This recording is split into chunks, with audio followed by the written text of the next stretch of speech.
So we are walking now outside and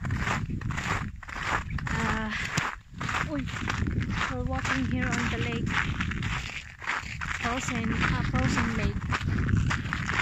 Ang daming dumadaan na tao kanina. Actually nakakatakot siya guys, pero trinay namin kasi may mga taong naglalakad din. And may may nag-drive ng maliit na sasakyan, yung pang teenager na sasakyan, nag-drive doon. Parang ako yung natakot sa kanya. Ito na yung hitsura ngayon ng Ang ganda kasi ginawa nila ng daan. Hindi lang dito, pati doon sa banda doon. Pero dito lang kami banda kasi +1 ang temperature and sunny. So natutunaw yung ice. Sobrang dulas din. So if you guys want to try to walk on the frozen lake, make sure na safe. Make sure na may mga tao din na naglalakad. Actually may mga nag-fishing dun banda. So safe pa yung yung ice. Tsaka may nag-drive pa nga lang kanina na maliit na sasakyan. Yun lang, gusto ko lang i-share na pwede dito sa Finland talaga maglakad pag frozen na yung lake, at saka pag safe na siya lakaran.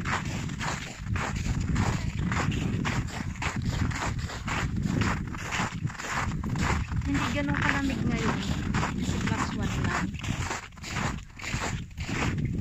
Parang na siya, mag-spring na.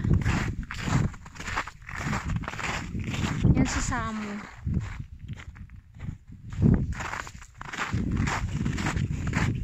Sabi ko sa kanya mag-video lang ako ng konti. Kasi parang gusto ko makita yung daanan ko ng ayos kasi baka mamaya may butas tapos mahulog ako dun bigla. So yun lang. So nag-walking kami ng I think already more than 2 kilometers, and most of the time we're on top of the frozen lake. Yan, itong road na to ginawa lang nila para ang mga tao makapunta sa kabilang island or kung saan mang island nila gustong pumunta.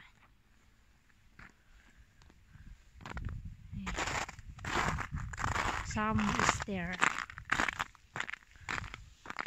So it's really a good way. I think people also went skiing because there was a mark on the ground. Yeah. It's really good.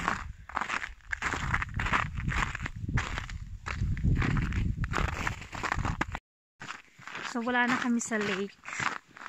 We're now walking here on the forest. Yeah, medyo madulas. Slippery. Pero hindi ganun kadulas sa akin kasi meron akong tinatawag nilang nastakengat, yung may ang tawag din, may metal sa ilalim para hindi madulas.